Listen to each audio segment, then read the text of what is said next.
bonsoir, merci de nous accorder ce temps de parole et puis de tenir jusqu'au bout de la journée qui a été longue manifestement. Nous on va vous présenter le travail du programme qui s'appelait du déclin au rebond, et donc on a appelé l'intervention du déclin au rebond des territoires en transition. Le programme était porté par Max Rousseau ici et Benoît Prévost de l'autre côté. Donc nous sommes de l'UMR Ardev. Max est politiste, Benoît est économiste à Paul Valéry, Max est politiste au CIRAD et moi je suis maître de conférence en aménagement et urbanisme à Perpignan. Donc en fait, même si on est tous les trois de la même UMR, on a le projet MSH nous a permis nous a permis de travailler ensemble et de développer une certaine interconnaissance et de se positionner sur un thème qui était émergent dans notre UMR. Alors les objectifs du programme, c'était d'envisager de front un processus qui est souvent éludé par les collectivités, à savoir le déclin des territoires. C'est-à-dire que les études montrent de plus en plus que ce soit certaines grandes villes, mais aussi des villes petites et moyennes, de nombreuses villes perdent des habitants et donc rentrent dans un processus de déclin. Néanmoins, ce fait est peu reconnu pour un certain nombre de raisons, notamment des blocages institutionnels, cognitifs. En fait, il est très difficile de reconnaître que l'on décline. C'est à rebours de tous les discours ambiants de croissance, de développement égale croissance, etc. Donc l'un des premiers enjeux du programme, c'était de comprendre les enjeux sémantiques qu'il y avait derrière le terme de déclin. Est-ce que c'est un terme que l'on peut utiliser? Comment il se positionne par rapport à d'autres termes qui sont utilisés sur ce thème, notamment les villes rétrécissantes. Alors c'est un calque de l'anglais en fait, shrinking cities, et je vous épargnerai le terme en allemand, mais donc parce que j'ai un accent terrible, donc la notion de rétrécissement urbain qui est plutôt dans les villes industrielles, marquées par une perte d'une activité centrale dans la ville et donc d'une perte de population. Le terme de déclin se positionne aussi par rapport au terme de villes décroissantes, de villes post-industrielles, qui sont plutôt des formes euphémisées. Enfin, la notion de ville post-industrielle est une notion euphémisée par rapport à la notion de déclin ou de rétrécissement. Et puis se pose la question de la définition du déclin. Quels sont les indicateurs quantitatifs, indicateurs qualitatifs. L'indicateur numéro 1, c'est la perte de la population, mais encore faut-il savoir à quel périmètre on envisage cette perte de population. Est-ce uniquement la commune-centre? Est-ce que c'est aussi l'aire urbaine? Donc à quelle échelle envisage-t-on cette perte de population? Et puis, n'y a-t-il pas des indicateurs plus qualitatifs, c'est-à-dire des territoires que l'on pourrait qualifier comme étant en déclin, quand bien même ils ne perdraient pas de population? Face à ces questionnements sur le déclin, le parti pris était de ne pas en rester à une vision pessimiste du déclin, mais plutôt d'avoir une lecture positive du phénomène en envisageant les solutions pour rebondir du déclin, donc tout ce qui concerne les solutions alternatives et les politiques innovantes. Donc comment un territoire dans une situation de déclin change de trajectoire à un moment donné pour renverser la tendance et pour sortir de cette image plutôt stigmatisante de déclin.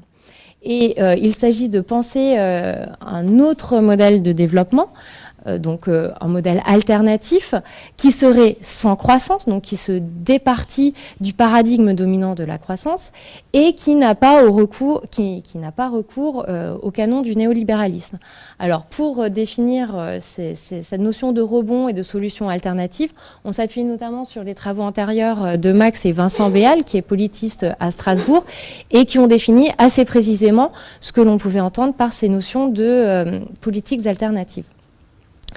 Alors, le déroulé de la présentation, alors je vais juste après rapidement présenter le principal de notre activité qui a été d'organiser un cycle de séminaires pour faire intervenir des chercheurs sur ce thème. Et ensuite, on va vous faire 3 zooms sur l'action publique et ses stratégies ou les non-stratégies qu'elle déploie par rapport aux situations de déclin. Faire le zoom sur un type de pratique alternative, à savoir l'agriculture urbaine. Et enfin, on va décentrer le regard plutôt sur des terrains au nord vers le sud avec l'exemple du Maroc. Alors, très rapidement, le programme des séminaires, on a organisé 6 séminaires en tout. On aurait voulu en organiser un 7e pour clore le cycle. Donc ce cycle de séminaire s'est organisé de la façon qui suit, sans aller dans le détail de tous les titres, mais les 2 premières séances étaient là pour cadrer le débat en fait, donc cadrage sémantique, et aussi un zoom sur le développement local, afin de voir comment d'autres chercheurs dans d'autres champs s'étaient posé la question de, alors peut-être pas le terme de rebond, mais à travers le développement local, comment le développement de territoire était envisagé, notamment la question des ressources et du capital territorial. Puis on a décliné cette thématique dans les alternatives agroalimentaires, l'environnement, sur les villes moyennes et enfin sur le sud. On a essayé à travers ce programme de faire appel aussi bien à des chercheurs confirmés, par exemple Hélène Roth est spécialiste du traitement sémantique du déclin, mais aussi des jeunes chercheurs, pas mal de doctorants comme doctorants ou étudiants de master comme Louise Clocher, Damien Devy, Charlotte Bijard et Michael Aguirre, qui donc sont des chercheurs émergents sur le sujet. Des chercheurs aussi bien de la place Montpellier-Rennes, Pascal Chevalier, Guillaume Lacman, Audrey Rivaux et Benoît Prévost, ou bien des chercheurs venant d'ailleurs, donc Hélène Roth, Marjolaine Gros-Balthazar, Marie Ferru, et puis les collègues marocains. Et enfin, venant de champs disciplinaires différents, des économistes, des politistes, des géographes, des aménageurs. Bien. Alors, dans un premier temps, je vais présenter une petite synthèse des résultats qu'on a eus autour de l'interrogation de l'action publique en général et autour des blocages institutionnels et cognitifs. Alors, plusieurs interventions, finalement, nous ont amené à interroger en profondeur la question des modèles. Et en particulier, la capacité de l'action publique soit à appliquer correctement des modèles, soit... Et en réalité, on a vu que c'était surtout ça qui marchait, à se détacher des modèles. Alors, on a eu un premier contre-exemple présenté par Michael Aguirre autour de Montluçon. Montluçon, c'est l'exemple de tout ce qui ne marche pas quand on applique parfaitement les modèles qui sont définis, notamment au niveau des institutions internationales. On a toute une série de bonnes pratiques qui sont définies par l'OCDE, etc., puis qu'on retrouve dans les guides de pratique de la DATAR, devenue DIACT, puis est devenue à nouveau DATAR. On voit bien comment à un moment, on peut avoir la recherche de solutions qui sont clés en main, qui sont liées en même temps à un apprentissage, et c'est pour ça qu'ici les facteurs cognitifs sont fondamentaux, c'est-à-dire une élite politique qui a été formée à un ensemble de pratiques, qui, quand elle se pose des questions, va faire appel à des spécialistes de la question, eux-mêmes issus d'universités ou de grandes écoles dans lesquelles ils ont appris les modèles. Et c'était très clair à Montluçon. À un moment, on fait venir un expert. L'expert, qu'est-ce qu'il fait? Il fait ce qui a marché ailleurs. Et ce qui a marché ailleurs n'a absolument pas marché à Montluçon. Et ce qui était intéressant, c'est que pourtant, alors Montluçon, là, dans les débats qu'on pouvait avoir sur les indicateurs, ça présentait tous les critères qu'on pouvait attendre. Vieillissement de la population, baisse de la démographie, crise après sur un territoire très spécialisé au niveau industriel, des investissements, délabrement urbain, on avait tout. Et donc face à ça, la stratégie qui a été appliquée, c'était une logique finalement de s'engager dans un processus de remodernisation, redynamisation. Donc on essaye de penser la mobilité pour avoir une politique d'attractivité des investissements.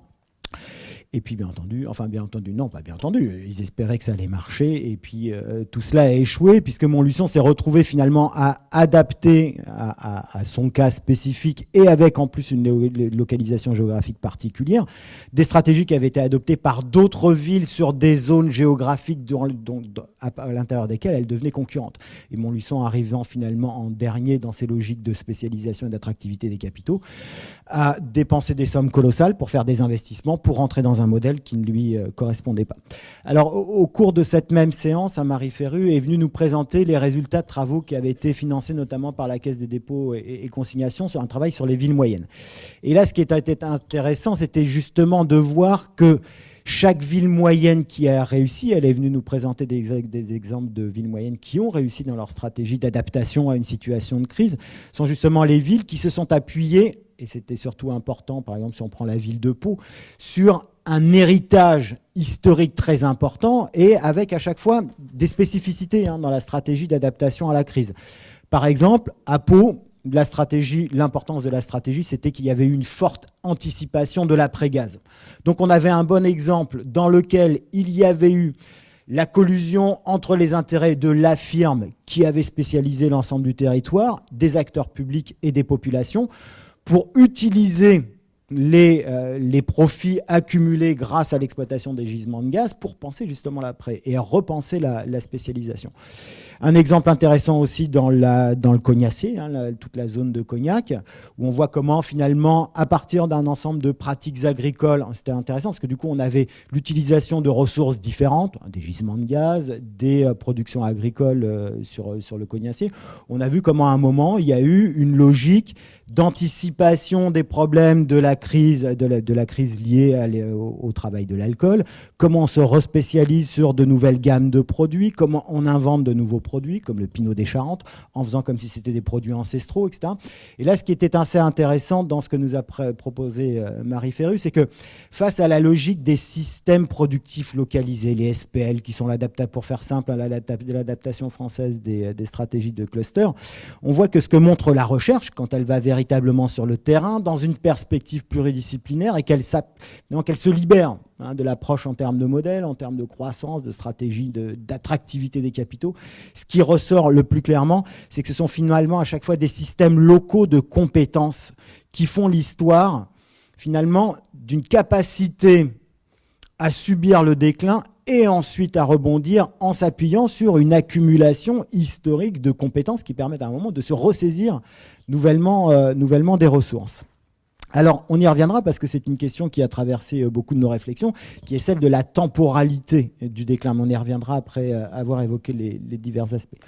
Ensuite, on a eu une séance particulièrement intéressante. On est revenu sur les programmes plus en lien avec le monde rural, notamment à travers les projets leaders. Donc là, attention, jeu de mots, programme leader et personnalité leader. Les travaux de Pascal Chevalier et Guillaume Lacmant, qui sont vraiment les spécialistes des programmes leaders, sont venus étayer finalement un ensemble d'hypothèses qui étaient à la base de notre travail. C'est-à-dire que ce qui fait dans le déclin la capacité à rebondir, c'est la capacité des acteurs à se mobiliser. Et on a pu voir le rôle fondamental qui est joué dans ces processus de mobilisation par un ensemble d'acteurs qui sont porteurs d'un ensemble de relations sociales, de capacités, de compétences, de capacités à faire venir à eux d'autres compétences.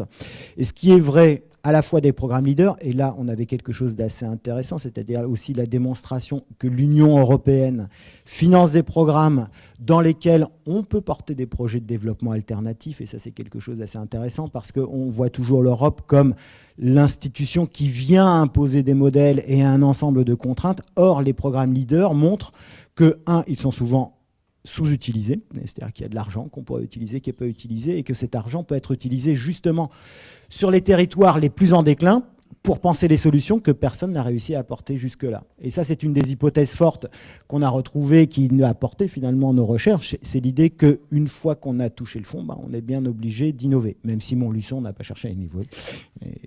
Voilà. Et donc l'idée de personnalité leader, à la fois dans les programmes leaders, mais aussi on a pu le voir avec l'exemple de la Haute-Vallée de l'Aude, on a pu voir comment à un moment, une sous-préfète comprend qu'elle est sur un territoire en grande difficulté, elle va chercher à identifier les facteurs clés qui ne sont pas ceux qui sont dans la structure institutionnelle existante, et à la structure institutionnelle, élite politique, ancrée de longue date, et on voit ici que l'ancrage de longue date devient un facteur de maintien dans le déclin, mais comment à un moment, de nouveaux acteurs vont émerger s'appuyer sur d'autres structures existantes, des acteurs qui jusque-là sont restés silencieux, essayer de rendre visible l'ensemble des acteurs invisibles, de leur donner voix et d'impulser de nouvelles logiques de coopération et de coordination sur les territoires. Ce qui nous renvoie du coup à l'idée, oui c'est ça, de la crise comme opportunité. Et je laisse la parole à Max. Merci beaucoup. Ouais, donc cette idée de crise comme opportunité, pour enchaîner sur ce que disait Benoît, l'une des hypothèses principales à la base du projet, c'est que peut-être que ces territoires en déclin, qu'on considère en général comme une sorte de malédiction, d'ailleurs, c'était compliqué d'imposer ce terme de déclin dans le champ déjà de la recherche, alors, dans le champ politique, n'en parlons même pas. On pouvait également envisager le déclin comme une opportunité pour penser à un nouveau modèle de développement. Pourquoi ? En général, c'est des territoires qui ont été gouvernés du côté des entreprises par des logiques paternalistes, donc d'encadrement de la population notamment ouvrière, très bien. Et du côté politique, on avait plutôt des logiques clientélistes qui visaient par exemple à utiliser le logement social pour fixer tel ou tel type d'électorat. Bon, tout ça c'est assez bien connu. Ce qui se passe, c'est que sous l'effet du déclin, ces possibilités de redistribution s'amenuisent. Donc il y a de moins en moins d'entreprises, donc de moins en moins de paternalisme, et puis également de moins en moins de biens redistribués par les élus, donc ces logiques clientélistes s'effondrent. Ce qui libère un espace pour la montée en puissance de nouvelles élites, qui vont être soit des acteurs qui n'étaient pas politisés. Si je prends l'exemple de la France, ceux qui sont en train de mettre le déclin à l'agenda national en ce moment, c'est la Fédération des bailleurs sociaux, qui ne sont pas du tout des acteurs politiques normalement, mais qui, sous l'effet du déclin de certains de leurs territoires, commencent à avoir des difficultés, tout simplement, parce qu'ils sont confrontés à une vacance importante à cause du départ de leur population. Et du coup, ils vont porter ça auprès du gouvernement. Et on a également donc, des acteurs plus bottom-up, des acteurs d'en bas, qui vont pouvoir saisir cette opportunité créée par la vacance du pouvoir, disons, la répulsion de ces territoires où peu de promoteurs immobiliers, par exemple, veulent investir. Ça va libérer des possibilités pour des collectifs habitants, par exemple, d'utiliser, de pousser d'autres idées alternatives à l'entrepreneurialisme urbain. Alors, en général, ce qui est intéressant, c'est que ces collectifs habitants vont s'appuyer sur une ressource qui est assez forte dans les villes en déclin, qui est la disponibilité du foncier. Ce sont des territoires répulsifs. Pas grand monde a envie d'investir. Un promoteur national ne va pas investir à Saint-Étienne. C'est pas rentable pour lui, par exemple.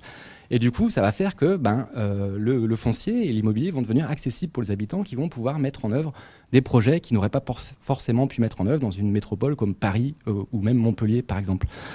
Alors, parmi ces nouvelles logiques qui émergent, effectivement, ce qui nous a intéressés, c'était... je vais un petit peu trop vite, pardon. C'est l'agriculture urbaine, qui est une pratique en plein essor, qui est quelque chose d'assez à la mode. Et nous, ce qui nous intéressait, c'est on n'est pas forcément, contrairement aux apparences, des hippies, mais on essayait aussi d'avoir une distance un petit peu critique vis-à-vis de ces alternatives. L'agriculture urbaine, c'est un bon exemple justement de quelque chose qui est effectivement quelque chose en vogue, mais qui en même temps doit être critiqué. Là, on prend, c'est une photo qui est prise à Grande-Synthe, donc c'est Louise Clochet qui a travaillé sur ce terrain. Et là, on est clairement dans une alternative qui est imposée d'en haut, qui est une politique municipale de la part d'un maire écologiste. Je rappelle que Grande-Synthe, c'est une des villes les plus pauvres de France, c'est dans la banlieue de Dunkerque. Et c'est une ville qui est aussi connue pour son camp de migrants, d'ailleurs. Et la municipalité a, un peu de manière relativement autoritaire, a décidé de créer tout un tas de jardins et même une ferme pédagogique dans les endroits vacants de cette ville qui, par ailleurs, est extrêmement polluée. Bon, l'idée, c'est pas forcément un développement économique en bonne et due forme derrière, c'est plutôt d'autres dimensions du travail dont parlait Delphine tout à l'heure, donc créer du lien social, par exemple, lutter contre la dimension de l'aliénation liée au monopole des supermarchés sur cette ville, en se réappropriant l'alimentation, etc., etc. Voilà, donc après, la question que pose Louise, et elle a raison de la poser, c'est peut-on imposer d'en haut une alternative ? Est-ce que les gens vont vraiment s'approprier l'agriculture urbaine ? Peut-on forcer les gens, finalement, à faire ce genre de choses. Donc ça ouvre pas mal de questionnements. Et l'autre piste qu'on a essayé de suivre dans le cadre de ce séminaire, c'était également de poser la question de l'autre côté de la Méditerranée, du clivage nord-sud, parce qu'il faut savoir que, en fait, quand on a une vision du Nord, on a l'impression que les usines elles partent au Sud de manière indifférenciée. Bien souvent, en fait, c'est pas tout à fait vrai. Quand on regarde les choses plus en détail, si on suit par exemple l'économiste américain Danny Roderick, il montre que la désindustrialisation est massive également au Sud. En fait, il n'y a qu'une poignée de pays qui tirent vraiment pleinement profit de la mondialisation. Ils sont plutôt situés en Asie du Sud-Est. Mais l'Afrique, par exemple, est clairement en voie de désindustrialisation, elle aussi, comme l'Amérique latine, par exemple. Sauf qu'en fait, on a très peu de travaux sur ce qui est en train de se passer là-bas. Quelles sont les conséquences spatiales, sociales de la désindustrialisation en Afrique ? On a essayé de poser cette question à travers le cas du Maroc en prenant des cas de villes paradigmatiques du déclin qui sont les villes minières. Quand la ville ferme, en général, les gens partent Et là, je vous donne une photo de Gerada. Je ne sais pas si vous connaissez cette ville qui est située à la frontière algérienne, au Maroc. Gerada, c'est une ville connue parce qu'il y a à peu près un an, il y a exactement un an, pendant les fêtes de Noël, il y a 2 mineurs clandestins qui sont morts en exploitant des mines de charbon clandestines, puisque la compagnie minière a fermé il y a 20 ans. Donc maintenant, les gens descendent au marteau-piqueur. Ils sont morts et ça a déclenché le Hirak, c'est-à-dire un soulèvement qui a une envergure nationale et même internationale et qui a menacé directement la stabilité du régime marocain. Donc l'État a dû intervenir face à la pression populaire. Les gens réclamaient une alternative, justement. C'était la demande principale du mouvement social, c'était une alternative économique et sociale pour Gerada. L'État marocain est en train de créer cette alternative pour la ville en déclin. C'est une ville qui a perdu le tiers de ses habitants, hein. Donc une vraie ville en décroissance. Et donc, ce qui est intéressant, c'est qu'on retombe sur ces alternatives un peu autoritaires, c'est-à-dire que l'État marocain, actuellement, est en train d'acheter des terrains à 30 km de Gerada pour recréer une agriculture et piocher les citadins, les transférer à 30 km et essayer d'en refaire des agriculteurs comme il y a à peu près un siècle. Donc, ça serait intéressant de voir ce qui va se passer là-bas. Voilà. Alors, pour conclure, qu'est-ce qu'on retire de ces éléments? Alors, première question, quelle est la plus-value de la notion de déclin? Alors, on s'est rendu compte que finalement, déclin ne dialoguait pas avec les termes que l'on pensait au début. C'était peut-être pas forcément de dialoguer avec ville rétrécissante, etc., qui était pertinent, mais plutôt avec les notions de marge, de périphérie, d'espace de faible densité, pourquoi pas aussi d'espaces de faible densité, sachant que la marge peut être vécue de façon positive, voire assumée, une marginalité affirmée. La périphérie, elle se pense par rapport à un centre, donc ça permet de réfléchir aux relations interterritoriales, mais aussi la notion de périphérie, c'est un terme qui aujourd'hui est très miné, parce qu'il a été développé par certaines personnes très médiatisées, où on pense forcément à la France périphérique. L'autre élément que cela apporte qu'apporte la notion de déclin, c'est la question de la transition et notamment du facteur temps. Comment on s'appuie sur un passé et comment le passé permet de comprendre la capacité au rebond après le déclin, mais aussi dans ce facteur temps, il y a la notion que le rebond, ça ne se fait pas du jour au lendemain, que c'est long, c'est laborieux, il peut y avoir des échecs, des choses, notamment, l'exemple de Grande-Synthe était très clair à ce sujet, que c'est pas parce qu'on avait une idée louable sur le papier qu'elle fonctionnait forcément. Le deuxième apport de ce cycle de séminaire, c'est que ça nous a permis de mieux positionner notre recherche, à savoir de comprendre qu'il y avait un manque, d'identifier un manque sur la question des déclins dans les villes petites et moyennes, c'est-à-dire que les cas qui étaient les plus documentés, c'était les cas les plus spectaculaires du déclin, notamment en Allemagne, en Amérique du Nord, mais aussi dans les villes industrielles du Nord ou Saint-Étienne, et que donc on pouvait déplacer la focale d'observation vers ces villes petites et moyennes. Et notamment dans le sud de la France, on a commencé à repérer qu'on pourrait travailler sur Alès, sur Decazeville, sur Cerbère par exemple. Et toujours en repositionnant ces territoires en déclin dans une trajectoire, donc dans un temps plus ou moins long, en questionnant les ressources mobilisables par ces territoires et dans quelle mesure le rebond peut être vécu comme une opportunité, mais aussi une opportunité de davantage de justice sociale et environnementale. Ou au contraire, est-ce que le rebond peut présenter certains risques de mutation sociale, c'est-à-dire en apportant une nouvelle offre qui, au lieu d'être au service des gens localement, vont en fait permettre d'attirer de nouvelles personnes. Et donc, on reprend les vieux schémas de la croissance démographique, croissance économique, etc. Dernier élément d'ouverture, dans notre projet initial, on avait eu l'ambition de faire une interface avec les acteurs locaux. Et en fait, ce que l'on a compris, c'est que le terme de déclin, on le savait déjà un peu, mais ça nous a permis d'avancer là-dedans, c'est que le terme de déclin, il est difficile de l'affronter frontalement, il est difficile de parler à un élu directement du déclin de son territoire. Et donc peut-être qu'on devrait peut-être avoir des stratégies de contournement en identifiant justement ces leaders, ces personnes qui peuvent avoir un effet levier sur le territoire, qui sont sensibilisés à ces notions-là avant d'aller vers les acteurs publics. Et la dernière ouverture. Avant de commenter la dernière diapo, je voulais juste revenir sur ce que venait de dire Aurélie sur ces risques de mutation sociale. Et on parlait d'agriculture urbaine tout à l'heure. Voilà typiquement l'exemple d'une politique ambiguë.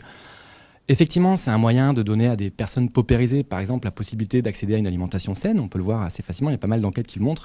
C'est également, ça peut être utilisé par des politiques plus entrepreneuriales comme un moyen, par exemple, d'embellir la ville et de la rendre plus attractive d'embellir l'espace urbain déclinant pour la rendre plus attractive, par exemple pour des promoteurs immobiliers, par la construction d'écoquartiers, etc., etc.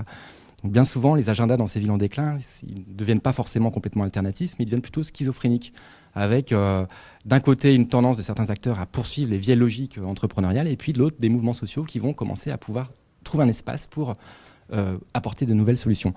Voilà, on a terminé par une diapo sur effectivement les gilets jaunes, parce que bon, voilà, évidemment, c'est un mouvement qui est assez intéressant. Il y a eu beaucoup d'analyses qui ont déjà été produites depuis un mois sur ce mouvement en France.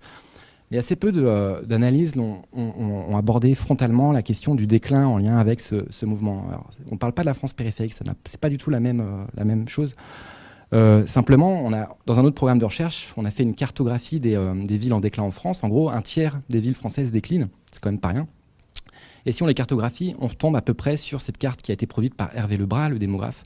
C'est-à-dire qu'on retrouve nettement la diagonale du vide, du Massif central jusqu'à la Lorraine, la Picardie, et les Pyrénées, donc plutôt des régions qui voient effectivement une perte de population, une dévitalisation économique. Donc c'est juste une corrélation, hein. On n'est pas certain que les gilets jaunes soient directement créés par le déclin, mais on peut en tout cas se poser la question de ça, et la question de l'urgence de chercher un nouveau mode de développement pour ces territoires. Merci beaucoup. Je rebondis sur votre présentation, puisque la vision de la crise comme opportunité, c'est aussi, je fais le lien en géographie des crises et catastrophes naturelles, où effectivement la vision de la catastrophe comme essentiellement négative cache une réalité beaucoup plus contrastée, où suivant les acteurs et là aussi les échelles de temps, une catastrophe, un événement peut en fait constituer une opportunité pour certains acteurs, certaines échelles territoriales et à certains pas de temps qui entrent, disons, en résonance ou au contraire en distorsion plus qu'en conflit avec des conséquences extrêmement négatives pour certaines catégories d'acteurs.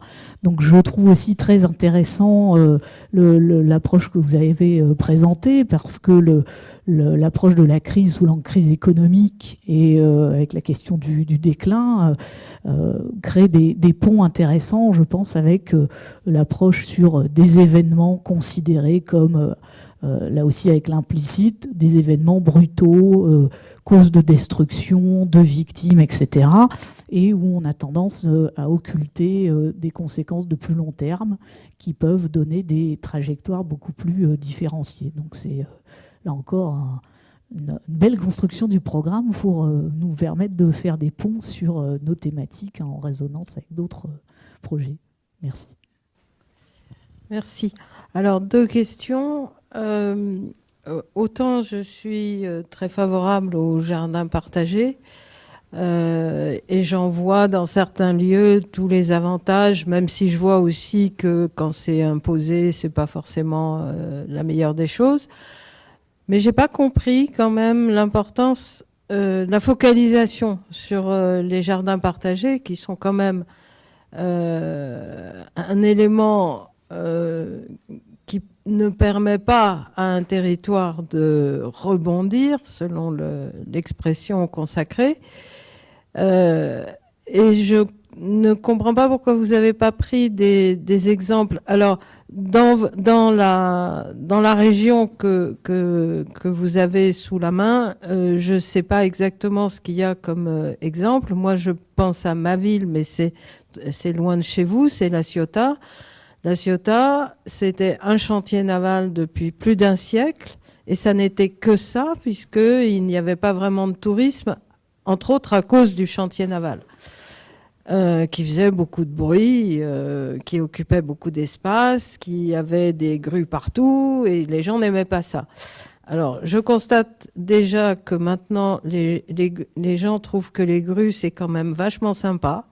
C'est très très très décoratif, et à chaque fois qu'il y a une grue qui s'effondre, les gens pleurent, et ça rebondit effectivement, mais pas d'une façon totalement satisfaisante, en ce sens que les gros pétroliers, gaziers, etc., qu'on fabriquait à La Ciotat, qui étaient des bateaux hyper techniques, mais des bateaux liés à la grosse industrie, si j'ose dire. Eux, ils ne sont jamais revenus. Ils sont tous en Asie du Sud-Est. Et on a maintenant des yachts de super luxe tenus par la mafia russe. Alors c'est très sympa dans les bistrots sont pleins, etc. Les bateaux sont absolument magnifiques, tout ce que vous voulez, mais c'est pas du tout la population ciotadenne d'origine qui a été récupérée par cette nouvelle activité. C'est une population complètement différente, très souvent étrangère. Il y a beaucoup d'Anglais, il y a beaucoup d'Allemands, il y a évidemment quelques Russes, mais enfin les Russes on les voit pas beaucoup. Donc oui, le territoire a rebondi, mais je suis pas sûre que la population d'origine en ait tiré beaucoup de profit. Bon, en fait, on est vraiment d'accord avec ce que vous dites, en fait. C'est-à-dire que, en fait, voilà. En gros, l'idée à la base du projet, c'est que les villes en déclin, en désindustrialisation notamment, étaient pendant longtemps une sorte de laboratoire, pour ne pas dire du néolibéralisme, disons de l'entrepreneurialisme, c'est-à-dire de la déclinaison urbaine du néolibéralisme, de partenariats publics-privés, etc., de décisions qui sont prises dans des cénacles assez fermés de grands élus, avec des développeurs, avec le secteur privé, assez peu démocratique finalement, et qui débouchait, comme l'a bien dit Benoît, sur des modèles assez standardisés d'action publique, avec la duplication de modèles qui viennent, par exemple, Glasgow a été le modèle d'un redéveloppement des quartiers patrimoniaux anciens, Bilbao a été le modèle d'un grand musée qui va drainer des touristes, etc., etc. Bon, très bien. Voilà. Alors, en fait, voilà. Donc, si vous voulez, ces politiques entrepreneuriales, elles vont essayer de redévelopper la ville en puisant des ressources extérieures. Et il nous semblait qu'elles faisaient assez peu de cas finalement des ressources internes à la ville qui sont la population encore présente, celle qui n'a pas encore complètement fui. Mais bien sûr, ces politiques entrepreneuriales, elles ont des grosses limites. Elles reposent sur un paradigme qui est celui du trickle-down effect, c'est-à-dire que si on ramène de la richesse extérieure dans un territoire, des gens riches, pour le dire, si on gentrifie le territoire, on va avoir un effet de percolation de la richesse parce que ces gens vont se mettre à consommer et par exemple à avoir des emplois, à créer des emplois dans les services à la personne, etc. etc., etc. Et ça, c'est pas sûr du tout. Si on prend le cas de Saint-Étienne, par exemple, on avait fait une enquête là-dessus.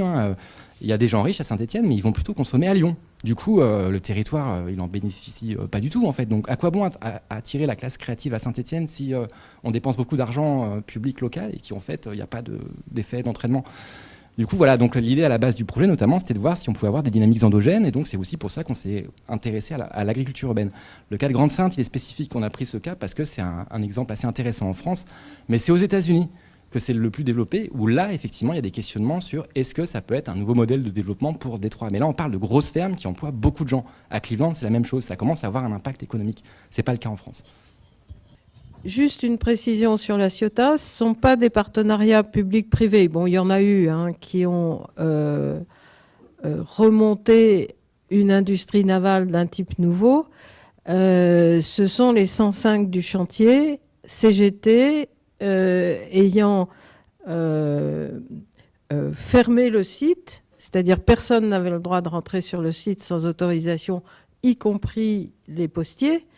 Et qui ont fait le coup de poing très très fréquemment, qui ont mis en haut des grues tous les gens qui voulaient venir investir sans leur autorisation, etc. Donc c'est un modèle que je trouve assez original et je ne sais pas du tout s'il a déjà été étudié, mais il mériterait de l'être. Juste une question d'historien, personne n'est parfait, mais bon. En fait, c'est dans le rapport au passé. C'est-à-dire que avec un collègue, on avait étudié deux villes qui se cassaient la gueule au XVIIIe siècle, enfin entre le XVIe et le XVIIIe siècle, une en Hollande et l'autre dans les Pyrénées. Et en fait, on avait constaté une divergence de position dans le rapport au passé. Dans un cas, le déclin qui était vécu comme tel et approprié comme tel, s'inscrivait finalement dans une représentation où il était enraciné dans un long mouvement, et en fait c'était normal, et puis il n'y avait plus rien à faire. On était dans la fatalité, et on redécollait pas. Voilà. Et ensuite, dans le cas de la Hollande, au contraire, il y avait une autre position, c'est-à-dire la prise en compte d'une rupture par rapport au passé et un constat un peu à la protestante, où il faut qu'on s'enrichisse et donc qu'on trouve d'autres solutions. Dans le cas de la ville un peu plus catholique, dans le même temps, le redémarrage, lui, va s'opérer avec une rupture mémorielle au passé. C'est-à-dire un moment où, au bout d'un certain temps, on choisit d'oublier la grandeur passée, la richesse passée.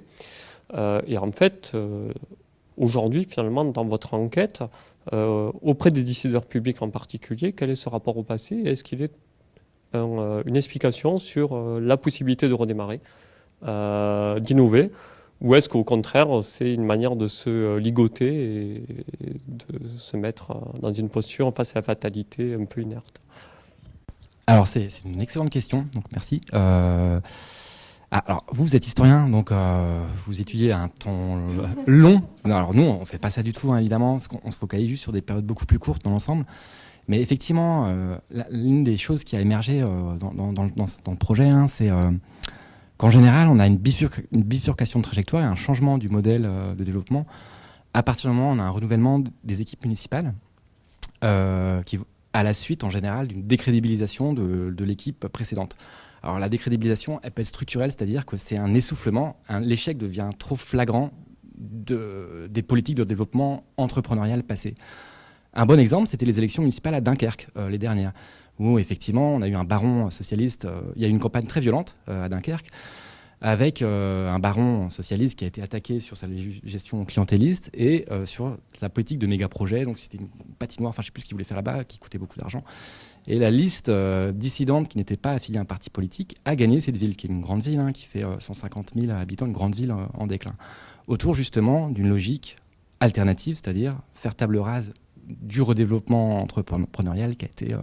voilà. Et si on retrouve les mêmes dynamiques aux États-Unis, hein, quand il y a des politiques vraiment innovantes qui rompent avec leur développement agressif, en général, c'est des équipes de gens assez jeunes, d'une trentaine d'années, qui vont prendre la municipalité et qui vont faire table rase du passé immédiat, disons. Je ne peux pas m'empêcher de... Donc c'était, une fois de plus, tout à fait passionnant d'entendre les deux communications l'une après l'autre, avec des étonnants liens entre les deux. Et je ne peux pas m'empêcher de commencer par rejouer le jeu de la réflexivité. Puis après ça, il faudra passer à autre chose. Mais Futur Écho, c'était quand même assez fascinant de vous entendre en entendant à tout moment qu'il pouvait évidemment être aussi question de notre domaine de l'activité scientifique. Réalisation de soi, précarité, des formules institutionnelles nouvelles, des messages par exemple. Et donc, ça vaudrait la peine d'établir là un lien. Peut-être qu'une manière de l'établir pourrait être d'adopter une perspective historique et de montrer que les sciences ont été un domaine où s'est développé au fil des derniers siècles un certain type d'activité qui passe par la réalisation des auteurs dans des collectifs qui se donnent à eux-mêmes leurs règles et que cette figure, d'une certaine manière, s'étend à d'autres domaines plus récemment, en même temps que, pour reprendre maintenant le thème de la deuxième communication, on assiste peut-être à un déclin de la science comme domaine où des personnes peuvent se réaliser au moment, par exemple, où les prix cessent d'être définis par les scientifiques, mais sont définis par les agences de notation ou par les facteurs d'impact et autres critères de détermination des fees qu'il faut payer pour être publié dans les revues du premier quartile. Donc, peut-être qu'on pourrait aussi parler de déclin ici. Mais donc, ça c'était juste je crois, un exercice absolument indispensable. Je ne pense pas qu'on puisse aborder des domaines comme ça sans se rappeler que il y a des liens à établir avec le domaine à partir duquel on travaille. Maintenant, la question que je voulais poser était une autre. C'était, vous dites à un moment donné que vous étudiez comment il faut mieux saisir, comment se construisent des collectifs, notamment en résistant à l'idée de sujet entrepreneur de soi. Donc on applaudit.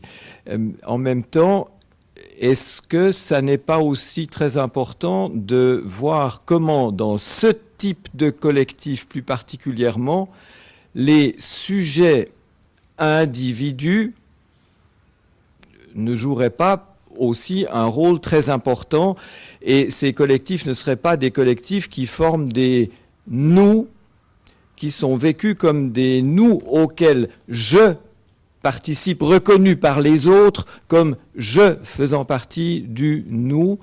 Est-ce que ça ne mérite pas d'être approfondi, et bon, dans le sens au fond d'une approche transdisciplinaire des transformations récentes de l'individu, je dirais. Et là, j'aimerais faire le pont avec l'autre, avec Rebond, où il a été question à un moment donné des personnes qui pouvaient se mobiliser, éventuellement des leaders qui émergent, qu'il faudrait d'ailleurs contacter en priorité plutôt que d'aller voir ceux qui sont installés actuellement aux responsabilités, ce qui est une méthodologie qui me paraît poser quelques problèmes politico-éthiques, en même temps qu'elle paraît tout à fait plausible. Mais enfin, ce serait à approfondir. Et là encore, qu'est-ce qui peut favoriser, rendre possible l'émergence d'un leader, et plus important encore, qu'est-ce qui peut favoriser et rendre possible la prise en main, l'initiative de personnes en nombre suffisant pour que ça puisse être la base, la force d'un rebond. Ouais, sur le profil de ceux qui vont entamer la rupture, alors on n'a pas abordé frontalement cette question, déjà parce que on n'avait pas forcément les moyens de le faire, et aussi parce que déjà c'était pas si évident que ça d'identifier des villes qui sont en rupture. On en a identifié quelques-unes, mais on n'a pas la base pour faire une comparaison. Donc ce que je vais dire est très hypothétique. Par exemple, il y a pas mal de travaux qui ont porté sur un mouvement qui était vraiment intéressant, qui s'appelle la Nouvelle Gauche Urbaine, qui a émergé au tout début des années 80 en Angleterre, dans le nord de l'Angleterre, au moment où les villes comme Manchester, Liverpool, Sheffield entraient en crise de leur base économique, donc industrielle. Et là, ce qui s'est passé, c'est qu'il y a eu un renouvellement des conseils municipaux dans toutes ces villes à peu près simultanément, avec, et alors là, c'est vraiment une sociologie très homogène, hein, c'était des jeunes conseillers qui avaient tous entre 20 et 30 ans, qui étaient très diplômés de l'université, et qui étaient très ancrés dans les quartiers les plus en crise, qui étaient issus de mouvements ouvriers. Et eux, ils ont constitué l'aile gauche du Labour, et ils ont pris le pouvoir en renversant tout simplement l'ancienne municipalité qui était ossifiée, si on reprend leurs expressions. Ensuite, ils sont rentrés en conflit avec le gouvernement central, et ça s'est arrêté. Si on regarde un peu les exemples épars de villes qui sont en rupture actuellement, alors les profils qui ont, encore une fois, c'est très hypothétique, il faudrait vraiment regarder ça de plus près, mais par exemple, si on prend le cas de Dunkerque ou celui de Youngstown, qui était la première ville américaine dans l'Ohio à rompre clairement avec le paradigme de la croissance il y a 10 ans, ils ont fait une politique de décroissance planifiée, donc accepter le déclin de la ville et créer un nouveau plan d'occupation des sols pour rendre la ville à la nature. L'idée étant d'améliorer la condition de vie des habitants encore là, et non pas donc d'attirer les investissements. Même si c'est plus ambigu que ça, mais bon, peu importe. Les deux maires, c'est des technocrates. Donc ils sont jeunes, ils ont 30 ans, enfin 30-40 ans pour le maire de Dunkerque, mais ils sont assez jeunes, et c'est des technocrates avec un passé politique quasiment inexistant. D'accord ? Ils sont entrés en politique autour de la question du déclin. Ils n'avaient pas d'intérêt là-dedans. Ensuite, il y a d'autres types de profils qui seraient intéressants d'étudier. C'est celui de Grande-Sainte, par exemple, ou celui de Los Angoel, puisque c'est un exemple qui est assez médiatisé aussi. Et là, c'est des héritiers, c'est-à-dire ce sont des gens qui héritent d'un capital politique. En général, leur père était déjà maire, donc ça facilite un peu les choses pour changer un petit peu la trajectoire de la ville, parce qu'ils bénéficient de ce capital politique auprès de la population. Donc ils ont des marges de manœuvre plus importantes mécaniquement. Après, il ne faut pas se focaliser sur les élus. Les élus, c'est juste une pièce du puzzle. On n'a pas vraiment eu le temps de l'aborder dans la présentation, on était pris par le temps, mais à mon avis, ce qui est le plus intéressant, c'est plutôt d'autres types d'acteurs qui vont entrer en politique sous l'effet du déclin, qui n'étaient pas des acteurs politisés. Par exemple, les bailleurs sociaux. Les bailleurs sociaux, ce n'est pas des acteurs politiques, c'est des acteurs techniques. Ils se politisent actuellement très rapidement parce qu'ils ont un problème financier énorme, c'est que leur modèle s'effondre sous l'effet du déclin. Et eux, ils n'ont pas la possibilité d'exit, ce n'est pas comme un business traditionnel. Ils sont ancrés dans leur territoire. Donc, ils sont forcés par le déclin de rentrer dans le pouvoir urbain, de peser sur les choix municipaux. Si on prend le cas de Vitry-le-François, par exemple, le bailleur, il est pris à la gorge, qu'est-ce qu'il fait? Il va démolir un quartier. Donc, il va faire décliner la ville. Pour la mairie, c'est inacceptable, parce que ça prive la possibilité même d'un rebond. Et ils vont discuter, ils vont faire une sorte de partenariat public-privé, ils vont discuter, enfin partenariat public-public, ils vont discuter de qu'est-ce qu'on va faire du foncier libéré. Et là, on va avoir tout un tas de réflexions intéressantes sur pourquoi pas un usage énergétique, positionner Vitry-le-François sur la transition de l'agriculture urbaine. C'est en ce moment des choses qui sont en train d'être débattues. Aux États-Unis, ça va être plutôt les universités. Les universités sont vraiment en pointe et sont en train de rentrer dans le pouvoir urbain, dans les villes en déclin, comme Détroit ou Cleveland. C'est vraiment des acteurs qui portent des alternatives. Si on prend le cas de Cleveland, ceux qui portent l'agriculture urbaine, c'est vraiment intéressant. C'est le département d'agronomie de la fac de Cleveland qui, normalement, opère en Afrique et qui a vu ce qui se passait en Afrique et qui est en train de réimporter ça à Cleveland parce qu'il considère que Cleveland est devenu tellement pauvre, en tout cas les quartiers est de la ville, que, effectivement, des solutions africaines peuvent être réimportées à Cleveland. Donc ça serait vraiment intéressant de faire une sociologie plus fine de ces acteurs ancrés dans leur territoire et qui sont en train de politiser et de pousser des alternatives justement dans ces territoires. Voilà. Oui, cette question du jeu et du nous, elle est essentielle. En plus, je crois qu'elle se joue très différemment suivant les configurations historiques et territoriales. Et là, du coup, ça vient effectivement interroger en profondeur les dynamiques de la modernité et de l'individu post-moderne. Enfin, du coup, le post est bien mobilisé. Et notamment la capacité des acteurs, parce que quand tu parles des porteurs d'alternatives, on peut avoir des territoires où justement il y a eu une telle reconfiguration des populations avec plusieurs cycles de déclin, de crise, de rebond, etc., qu'on a une transformation progressivement radicale du socle par rapport à quand vous parliez de la Ciotat et des habitants du territoire, mais des habitants de combien de générations d'habitants en termes de dynamiques économiques, que les choses soient claires sur ce que j'entends par là, où on peut travailler sur des territoires, par exemple sur les territoires périphériques, c'est-à-dire ces territoires ruraux dans lesquels se sont développées des activités économiques, où vous avez eu des vagues d'arrivée de nouveaux habitants dans les années 60-70, très clairement, notamment en particulier après les années 60, après 68, où on va avoir une vague d'arrivée de premiers néo-ruraux qui, eux, vont construire des projets de territoire qui, aujourd'hui, sont la nouvelle et porteurs de nouvelles alternatives parce qu'ils n'étaient pas dans les anciennes familles, justement, politiques, etc. Et qui se confrontent à l'arrivée de néo-ruraux qui, eux, arrivent aussi avec une autre vision de l'alternative, une autre vision de l'action collective. Et on voit des territoires sur lesquels, finalement, on n'arrive pas non plus parce que la classe politique est sclérosée, mais on peut avoir aussi les porteurs d'alternatives qui sont porteurs d'une vision différente du territoire et de ce qui fait collectif.